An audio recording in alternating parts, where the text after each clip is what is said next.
नमस्कार। हमारे आज के वीडियो लेक्चर का टॉपिक है कोऑपरेटिव लर्निंग, सहकारी अधिगम। यह कंस्ट्रक्टिव लर्निंग की एक महत्वपूर्ण अप्रोच है जो विद्यार्थियों को समूह में ज्ञान अर्जित करना सिखाती है। यह टॉपिक बीएड, एमएड और कॉम्पिटिटिव एग्जाम्स के लिए इम्पोर्टेंट है। तो आइए सबसे पहले हम जानते हैं सहकारी अधिगम, कोऑपरेटिव लर्निंग क्या है। सहकारी अधिगम का अर्थ। सहकारी अधिगम दो शब्दों सहकारी और अधिगम से मिलकर बना है। सहकारी का अर्थ है समान लक्ष्य प्राप्त करने के लिए संयुक्त रूप से कार्य करना। सहकारिता व्यक्ति से ऐसे कार्य की अपेक्षा करती है जिसमें उसे भी लाभ होता है और समूह के दूसरे सदस्यों को भी लाभ होता है और सबकी समूह में सक्रिय भागीदारी होती है। समूह के सभी सदस्य एक दूसरे के प्रयासों से लाभ उठाते हैं और एक दूसरे को लाभान्वित करते हैं, जैसे दुग्ध सहकारी समितियां, महिला सहकारी समितियां, लघु उद्योग सहकारी समितियां। इन चीजों को आपने अपने दैनिक जीवन में देखा और सुना होगा। और अधिगम का अर्थ है सीखना। अनुभव एवं प्रशिक्षण द्वारा व्यवहार में परिवर्तन अधिगम कहलाता है। सहकारी और अधिगम दोनों शब्दों को मिलाकर हम सहकारी अधिगम को किस प्रकार परिभाषित करते हैं। सहकारी अधिगम ऐसी अधिगम प्रक्रिया है जिसमें बालक समूह बनाकर एक ही उद्देश्य को पाने का प्रयास करते हैं और एक दूसरे का सहयोग करते हैं। सहकारी अधिगम बालकों को निपुणता और योग्यता हासिल करने में मदद करता है। सामान्यतः बालक समूह में कार्य करके प्रसन्न होते हैं और एक दूसरे से व्यक्तिगत रूप से सीखने की तुलना में अधिक बेहतर ढंग से सीखते हैं। ये एक सामान्य प्रवृत्ति है। जैसे परीक्षा के पश्चात विद्यार्थी प्रश्न पत्र पर चर्चा करते हैं। कोई कार्य यदि सदन में दिया जाए तो उसे पूरे उत्साह से करते हैं। इसी प्रवृत्ति को शिक्षण अधिगम प्रक्रिया में एक अप्रोच की तरह से अपनाया गया है। सहकारी अधिगम एक शिक्षण व्यूह रचना है जो कि विद्यार्थियों को छोटे संरचित समूह में साथ साथ सीखने का अवसर देती है। सहकारी अधिगम में समूह छोटे बनाए जाते हैं, स्ट्रक्चर्ड ग्रुप होते हैं जिसमें विद्यार्थी साथ साथ सीखते हैं। इसमें व्यक्तिगत लाभ की नहीं बल्कि सामूहिक लाभ के उद्देश्य की प्राप्ति के लिए कार्य किया जाता है। जैसे स्पष्ट करने के लिए मैं आपके समक्ष एक एग्जाम्पल रखूं कि विद्यार्थियों के छोटे छोटे समूह बनाए जाते हैं। उन्हें कोई प्रयोग करने के लिए या किसी समस्या पर कार्य करने के लिए दिया गया। सभी उस पर मिलकर कार्य करते हैं, विचार विमर्श करते हैं, एक दूसरे का सहयोग करते हैं, एक दूसरे से सीखते हैं और एक दूसरे को भी सिखाते हैं और उस प्रयोग को अधिकतम सफल बनाने का प्रयास करते हैं। सहकारी अधिगम के उद्देश्य, ऑब्जेक्टिव्स ऑफ कोऑपरेटिव लर्निंग। इसका मुख्य ध्येय वाक्य है, जिसे हम मोटो कहें या सिद्धांत, कि सभी एक साथ तैरेंगे या एक साथ डूबेंगे। स्विम टुगेदर और सिंक टुगेदर। यानी किसी भी दरिया को पार करने के लिए जब तक सभी मिलकर एक साथ प्रयास नहीं करेंगे तब तक लक्ष्य को हासिल नहीं कर सकेंगे। यदि एक भी व्यक्ति त्रुटि करता है, गलती करता है या सहयोग नहीं देता है तो उस पूरी टीम को, पूरे समूह को नुकसान होगा और वो अपने लक्ष्य को अर्जित नहीं कर पाएगी। इसलिए सदैव साथ ही तैरना है और साथ ही तैरकर मंजिल को हासिल करना है।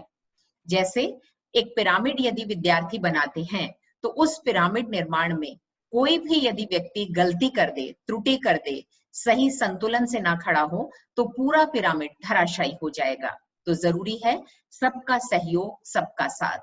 सहकारी अधिगम में सीखने के लिए उपयुक्त वातावरण का निर्माण किया जाता है क्योंकि इसमें अध्यापक सारी विषय वस्तु, पाठ्य सामग्री, अन्य सहायक साधन विद्यार्थियों के लिए उपलब्ध करवाता है, जिससे विद्यार्थियों को सीखने में सुगमता रहती है। समूह में कार्य करते हुए विद्यार्थी अनायास ही जीवन कौशलों को अर्जित करते हैं।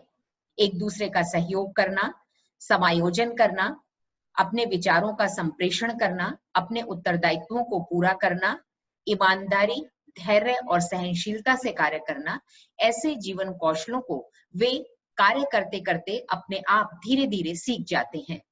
सहकारी अधिगम का उद्देश्य विद्यार्थियों में समस्या समाधान की निपुणता विकसित करना है।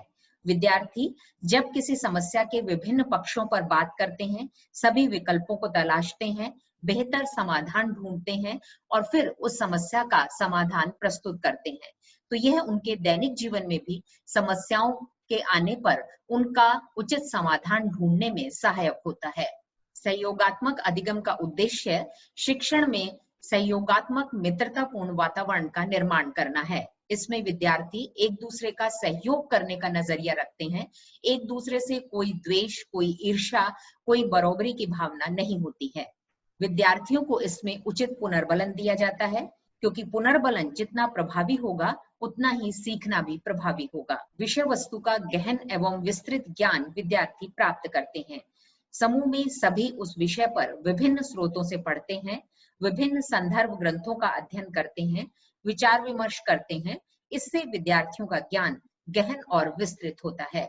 समूह में प्रत्येक विद्यार्थी की अपनी व्यक्तिगत जिम्मेदारी होती है, अपने को दिए गए कार्य को पूर्ण करने की, और सामूहिक उत्तरदायित्व होता है उस लक्ष्य को हासिल करने का। सहकारी अधिगम में विद्यार्थियों को विविध प्रकार के अनुभव प्राप्त होते हैं।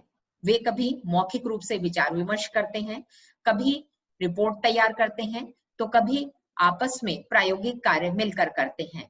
इस प्रकार विद्यार्थियों के ज्ञानात्मक, भावात्मक और क्रियात्मक तीनों क्षेत्रों में अनुभवों में वृद्धि होती है। सहकारी अधिगम सामूहिक प्रयासों को महत्व देता है, क्योंकि सामूहिक प्रयास मिलकर कार्य करना हमेशा व्यक्तिगत प्रयास से अच्छा होता है। केवल समूह में विद्यार्थियों को इकट्ठा कर देना ही सहकारी अधिगम नहीं है। इसके लिए हमें एक निश्चित प्रक्रिया का अनुसरण करना होता है। Process of cooperative learning. सबसे पहले सहकारी अधिगम के अनुसार अध्यापक को पाठ्य वस्तु का चयन करना होता है कि किस पाठ को हम इसके द्वारा पढ़ा सकते हैं। उसकी विषय वस्तु की सहकारी रूप से संरचना करनी पड़ती है। विषय वस्तु को किस प्रकार अलग अलग खंडों में बांटा जा सकता है। इसके बाद अध्यापक उद्देश्यों का निर्धारण करता है कि शिक्षण के पश्चात किन उद्देश्यों की प्राप्ति की जाएगी। फिर अध्यापक विद्यार्थियों के छोटे समूहों का निर्माण करता है। प्रत्येक समूह में कम से कम 2 बालक या अधिकतम 8 बालक रखे जा सकते हैं। समूहों का निर्माण करने में अध्यापक यह ध्यान रखता है कि समूह में जितनी विविधता होगी उतना ही सीखना प्रभावशाली होगा। इसलिए एक समूह में अध्यापक अलग अलग IQ वाले, भिन्न भिन्न शैक्षिक उपलब्धि वाले, भिन्न भिन्न SES वाले विद्यार्थियों को रखता है। छात्रों को कार्य और दायित्वों का वितरण अध्यापक के द्वारा किया जाता है। कौन सा समूह कौन सा कार्य करेगा यह अध्यापक निश्चित करता है, और प्रत्येक समूह में अलग अलग विद्यार्थियों के द्वारा किन दायित्वों को पूरा किया जाएगा। जैसे समूह में कौन विद्यार्थी लीडर, नेता का कार्य करेगा, कौन चेकर होगा, दिए गए आंसर्स को कौन चेक करेगा, कौन सामग्री उपलब्ध करवाएगा, सप्लाई मास्टर कौन होगा, कौन रिकॉर्डर होगा, कौन स्पीकर होगा, कौन टाइम कीपर होगा। इस तरह से विभिन्न दायित्व विद्यार्थियों को दिए जाते हैं। विषय वस्तु और पाठ की मांग के अनुसार अध्यापक सामग्री का निर्माण करता है और विद्यार्थियों को सामग्री उपलब्ध करवाता है, और फिर विषय वस्तु से संबंधित सभी आवश्यक सूचनाएं और जानकारी विस्तृत रूप से विद्यार्थियों को प्रदान करता है। इसके बाद सभी विद्यार्थी अपने अपने समूहों में कार्य करते हैं, जब तक सभी उस कार्य को सफलतापूर्वक नहीं समझ लेते। उन विद्यार्थियों की समस्याओं का समाधान भी किया जाता है जो समूह में कार्य नहीं कर पाते या सीखने में कठिनाई का अनुभव करते हैं, उनकी मदद की जाती है। अध्यापक आवश्यकता अनुसार विद्यार्थियों का सहयोग करता है, उनका मार्गदर्शन करता है, उनके कार्य में आने वाली कठिनाइयों को दूर करता है। कार्य के पूर्ण होने पर विद्यार्थी जो रिपोर्ट तैयार करते हैं या जो प्रोडक्ट का निर्माण करते हैं, उसे वे सबके समक्ष प्रस्तुत करते हैं। उनके रिपोर्ट और प्रोडक्ट की गुणवत्ता के आधार पर विद्यार्थियों का मूल्यांकन किया जाता है। उनका मूल्यांकन सामूहिक उपलब्धि के रूप में किया जाता है, ना कि व्यक्तिगत। और फिर विद्यार्थियों को पुनर्बलन दिया जाता है। जितना पुनर्बलन प्रभावी होगा उतना ही विद्यार्थी सीखने के लिए उत्साहित होंगे। तो इस प्रकार कोऑपरेटिव लर्निंग के अंतर्गत अध्यापक इन चरणों का अनुसरण करते हुए कार्य करवाता है। वर्तमान में कोविड की जंग को जीतना सहकारी अधिगम का एक बहुत अच्छा उदाहरण है। यदि सफाई कर्मी, हेल्थ केयर वर्कर, पुलिसकर्मी, डॉक्टर्स, सामान्य जनसाधारण सभी अपने कार्यों का और अपने कर्तव्यों का पूरा ध्यान रखेंगे तो हम कोरोना को हराने में कामयाब होंगे, क्योंकि एक भी व्यक्ति की गलती पूरे देश को भारी पड़ सकती है।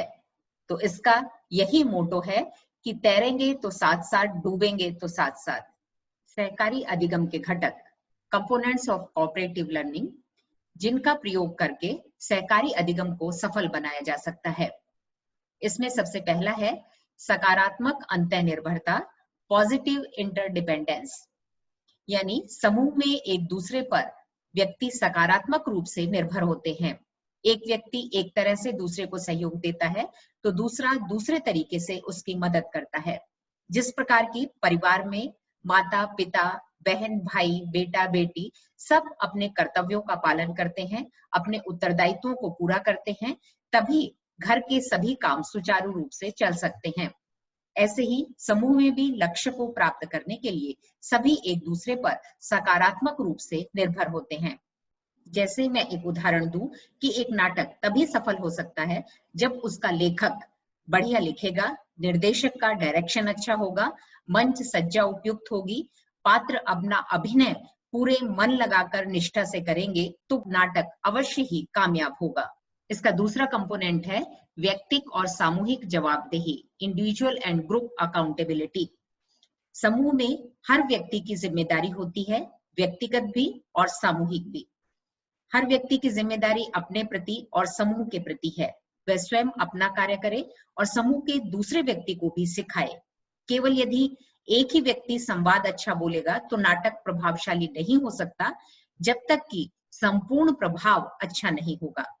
जिस प्रकार यदि आपके मोहल्ले का स्वच्छता सर्वेक्षण होता है तो हर व्यक्ति की जवाबदेही है कि वो अपने घर, उसके समक्ष स्वच्छता रखे, और हर व्यक्ति की सामूहिक जिम्मेदारी भी है कि वे उस क्षेत्र के गार्डन, सड़कें, कचरा पात्र इत्यादि को स्वच्छ रखे। सामूहिक प्रोसेसिंग, ग्रुप प्रोसेसिंग, समूह के सभी सदस्य मिलकर विचार विमर्श करते हैं कि उन्होंने जिस विधि का अनुसरण किया वो उपयुक्त रही, क्या कौन सी प्रक्रिया सही रही, कौन सी गलत रही, कौन सा काम करना चाहिए, किस चीज को हम आगे कंटिन्यू कर सकते हैं, किस चीज को रोक देना चाहिए, आगे नहीं बढ़ाना चाहिए, किस व्यक्ति को समूह में कार्य करने में दिक्कत आ रही है, कौन समझ नहीं पा रहा है।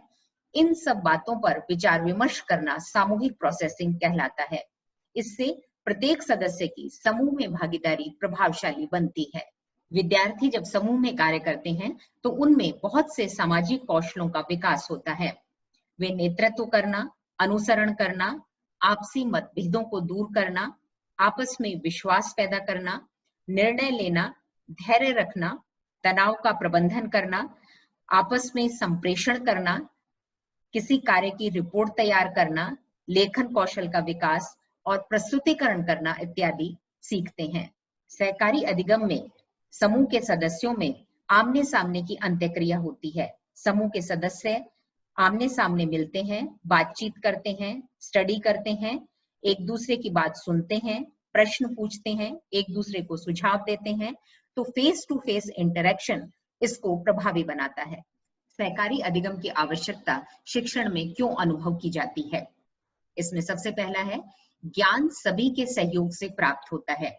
एकल की तुलना में ग्रुप स्टडी ज्यादा फायदेमंद होती है। ग्रुप में विद्यार्थी डिस्कशन करता है, चिंतन करता है, विचारों का आदान प्रदान करता है, जिससे सीखना प्रभावी होता है।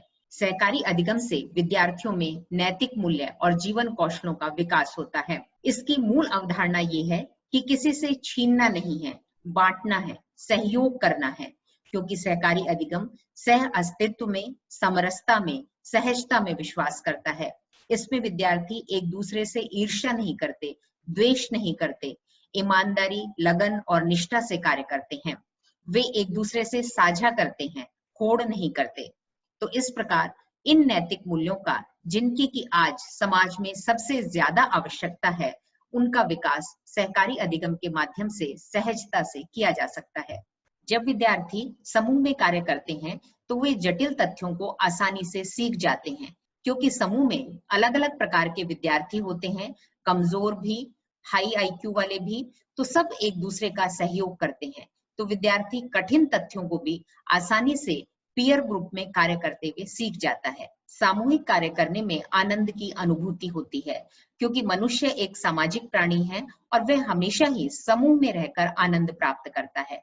तो जब विद्यार्थी ग्रुप में कार्य करते हैं, तो सीखना एक बाध्यता नहीं, बल्कि एक प्लेजर, एक आनंद बन जाता है। विद्यार्थियों में सहयोगात्मक सामाजिक संबंधों का निर्माण होता है। समूह में प्रतिभाशाली विद्यार्थी मंदबुद्धि विद्यार्थियों की मदद करते हैं। समूह में ऐसे विद्यार्थी भी हो सकते हैं जो अक्षम हो, तो उन विद्यार्थियों को भी दूसरे सामान्य विद्यार्थी सहयोग करते हैं। तो समावेशी शिक्षा के लिए भी सहकारी अधिगम एक महत्वपूर्ण अप्रोच है। समूह में सभी विद्यार्थियों की सक्रिय भागीदारी रहती है। ऐसा नहीं कि विद्यार्थी अपना कार्य, अपने काम को दूसरे विद्यार्थी के कंधे पर लाद दे और खुद मुक्त होकर वैसे ही घूमता रहे। जब तक सभी विद्यार्थी नहीं सीख जाते, जब तक सबकी उपलब्धि उचित स्तर की नहीं हो जाती, तब तक सहकारी अधिगम सफल नहीं होता। सहकारी अधिगम के माध्यम से विद्यार्थी नई अवधारणाओं को, कॉन्सेप्ट्स को आसानी से सीख जाते हैं। विद्यार्थियों की शैक्षिक उपलब्धि में वृद्धि होती है, क्योंकि समूह में कार्य कर वो विषय वस्तु का गहनता से ज्ञान प्राप्त करते हैं। विषय वस्तु को रटने की आवश्यकता नहीं पड़ती, बल्कि उसकी बोधगम्यता अधिक होती है, तो उनकी शैक्षिक उपलब्धि में भी सुधार होता है। सहकारी अधिगम में विद्यार्थी स्वयं कार्य करते हैं, स्वयं अध्ययन करते हैं, स्वयं समझते हैं, प्रयोग करते हैं, लेखन करते हैं। तो स्व अधिगम का अवसर सहकारी अधिगम के अंतर्गत उन्हें पर्याप्त रूप से मिलता है। और जब विद्यार्थी स्वयं अधिगम करते हैं, खुद सीखते हैं, तो पाठ्य वस्तु की बोधगम्यता का स्तर भी उच्च होता है। सहकारी अधिगम को हम किस किस प्रकार से प्रयोग कर सकते हैं, इसकी व्यूह रचनाएं क्या हो सकती हैं, तो आइए अब हम बात करते हैं स्ट्रेटेजीज ऑफ कोऑपरेटिव लर्निंग। इसमें सबसे पहला है थिंक, पेयर एंड शेयर, यानी सोचना समूह में और फिर उसका आदान प्रदान करना। इसमें विद्यार्थियों के जोड़े बनाए जाते हैं, पेयर ऑफ टू स्टूडेंट्स। इसके पश्चात अध्यापक समस्या को या जो विशेष समस्यात्मक प्रश्न होता है उसे विद्यार्थियों के समक्ष प्रस्तुत करता है। विद्यार्थी पहले व्यक्तिगत रूप से समस्या के बारे में अध्ययन करते हैं, चिंतन करते हैं, विचार करते हैं। इसके बाद वे अपने पेयर के दूसरे साथी से अपने विचारों का आदान प्रदान करते हैं और फिर इसके पश्चात एक पेयर जो है वो दूसरे पेयर से अपने विचारों को साझा करता है। इस तरह से यह क्रम चलता रहता है और दूसरा पेयर तीसरे पेयर से, तीसरा पेयर चौथे पेयर से अपने विचारों को बांटते हैं, आदान प्रदान करते हैं और एक दूसरे द्वारा दी जाने वाली जानकारी और सूचनाओं को समझते हैं और समस्या का समाधान करते हैं।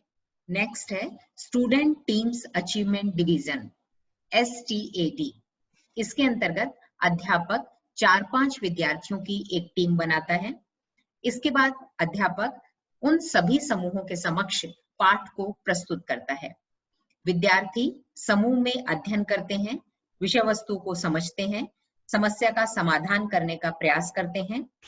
फिर अध्यापक विद्यार्थियों का परीक्षण लेता है, टेस्ट लेता है। विद्यार्थियों को ग्रेड देने का आधार उनकी व्यक्तिगत उपलब्धि नहीं होता, बल्कि समूह के सभी विद्यार्थियों ने मिलकर जो प्रयास किया है, जिससे समूह के सभी विद्यार्थियों की उपलब्धि में सुधार हो सके, इस आधार पर ग्रेड दिए जाते हैं। कोऑपरेटिव लर्निंग में जिग्सो क्लासरूम की बहुत चर्चा होती है। इसके अंतर्गत विद्यार्थियों के समूह बनाए जाते हैं। प्रत्येक समूह में 5 या 6 विद्यार्थी रखे जाते हैं और अधिकतम 5-6 ऐसे समूह बनाए जाते हैं। अध्यापक विद्यार्थियों को समूह में बांटने का कार्य करता है और प्रत्येक समूह को समस्या के विशेष भाग का अध्ययन करने हेतु देता है। जिस प्रकार यदि अध्यापक को प्लांट्स के विभिन्न भागों का अध्ययन विद्यार्थियों से करवाना है, तो विद्यार्थियों के इस प्रकार के समूह बनाए जाएंगे कि एक समूह को पत्ती का, दूसरे समूह को पुष्प का, तीसरे समूह को जड़, चौथे को तना, अलग अलग भागों का अध्ययन करने के लिए अध्यापक समूह को निर्देशित करता है। जो विद्यार्थी जिस भाग का या समस्या के जिस एस्पेक्ट का अध्ययन करते हैं, वे उस एस्पेक्ट के एक्सपर्ट ग्रुप, विशेषज्ञ समूह कहलाते हैं। विद्यार्थी एक्सपर्ट ग्रुप में अध्ययन का कार्य करते हैं, उस विशेष एस्पेक्ट को पूर्णतः समझते हैं, विचार विमर्श करते हैं। इसके पश्चात एक्सपर्ट ग्रुप को अलग अलग कर दिया जाता है और नए समूह का निर्माण किया जाता है।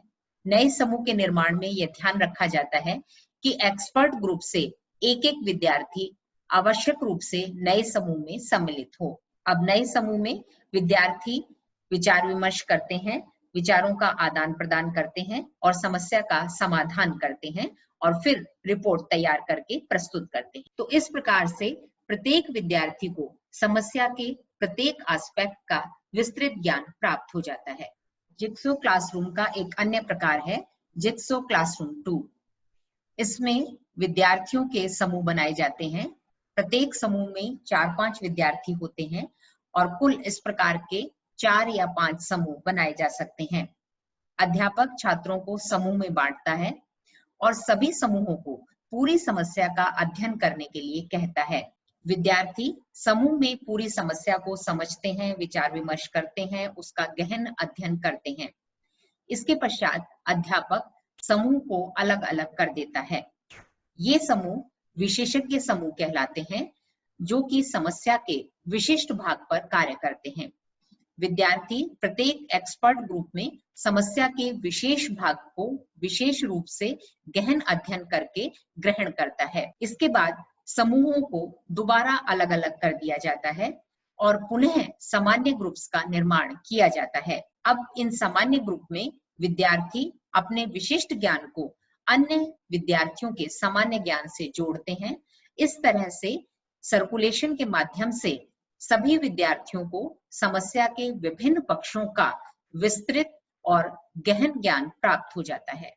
सहकारी अधिगम में विद्यार्थी स्वयं अधिगम करता है, स्वयं कार्य करके सीखता है, लेकिन फिर भी इसमें अध्यापक की भूमिका महत्वपूर्ण होती है, क्योंकि अध्यापक समूहों का निर्माण करता है। ये समूह किस प्रकार के होंगे, विविध प्रकार के होंगे, कितने बड़े या छोटे होंगे, ये निर्णय लेना अध्यापक का कार्य है। किन उद्देश्यों को लेकर सहकारी अधिगम का आयोजन किया जाएगा, ये अध्यापक निर्धारित करता है। अध्यापक सामग्री का निर्माण करता है, टीचिंग एड बनाता है, विभिन्न विषय वस्तु, पुस्तकें, संदर्भ पुस्तकें विद्यार्थियों को उपलब्ध करवाता है। समूह में कौन सा विद्यार्थी क्या कार्य करेगा, इन दायित्वों का वितरण करना अध्यापक का कार्य है। कार्य करते समय अध्यापक विद्यार्थियों का पूर्ण निरीक्षण करता है, उनकी मॉनिटरिंग करता है, उन्हें मार्गदर्शन देता है और उसके मार्गदर्शन में सभी विद्यार्थी पूरे निर्धारित समय में कार्य को पूरी निष्ठा के साथ पूर्ण करते हैं और अंत में अध्यापक विद्यार्थियों का पुनर्बलन देता है। यदि पुनर्बलन प्रभावी होगा तो विद्यार्थी उत्साहित रहेंगे और सहकारी अधिगम के उद्देश्यों को प्राप्त किया जा सकेगा। अब हम बात करें सहकारी अधिगम के क्या लाभ हैं। सबसे पहली चीज है कि इससे विद्यार्थियों की शैक्षिक गुणवत्ता में वृद्धि होती है। इस प्रक्रिया में विद्यार्थियों द्वारा एक दूसरे के साथ बैठकर एक ही विषय पर विचार विश्लेषण किया जाता है, जिससे सभी छात्र एक निश्चित सही तथ्य पर पहुंच पाते हैं, जिससे अधिगम स्तर में व्यापक वृद्धि होती है। सहकारी अधिगम में प्रत्येक विद्यार्थी सक्रिय रहता है। वो केवल एक निष्क्रिय श्रोता या निष्क्रिय कार्यकर्ता नहीं है, बल्कि उसे जो उत्तरदायित्व दिया गया है, जो कार्य उसे सौंपा गया है, वो उसे पूरी जिम्मेदारी से पूरा करना है, अन्यथा लक्ष्य को प्राप्त नहीं किया जा सकेगा। इसके माध्यम से विद्यार्थियों में सृजनात्मक चिंतन का विकास होता है। विद्यार्थी समस्या का समाधान करने के लिए विभिन्न विकल्पों पर विचार करते हैं, विभिन्न दिशाओं में सोचते हैं, डाइवर्जेंट थिंकिंग का विकास होता है। किसी काम को बेहतर, नवीन और मौलिक तरीके से कैसे किया जा सकता है, ये समूह में बेहतर ढंग से विद्यार्थी सीखते हैं। सहकारी अधिगम विद्यार्थियों में बेहतर संप्रेषण कौशल का विकास करता है। विद्यार्थी एक दूसरे से प्रश्न करते हैं, तर्क करते हैं, विचार विमर्श करते हैं, विचारों का आदान प्रदान करते हैं, प्रस्तुतिकरण करते हैं। तो ये सब चीजें विद्यार्थियों के संप्रेषण को बेहतर बनाती हैं। सहकारी अधिगम क्योंकि सामूहिक कार्य है, सभी को मिलजुल कर करना है, तो इसमें संयोजन की, कोऑर्डिनेशन की बहुत अधिक आवश्यकता है। यदि कोऑर्डिनेशन नहीं होगा, सभी मिलकर एक गति से कार्य नहीं करेंगे, तो उद्देश्य को प्राप्त नहीं किया जा सकता। कोऑपरेटिव लर्निंग का यही मैसेज है, unity is strength. When there is team work and collaboration, wonderful things can be achieved. Thank you for watching. अगर आपको मेरा ये वीडियो पसंद आया हो तो इसे लाइक, शेयर और सब्सक्राइब जरूर करें, जिससे आगे के वीडियोस की जानकारी आपको मिलती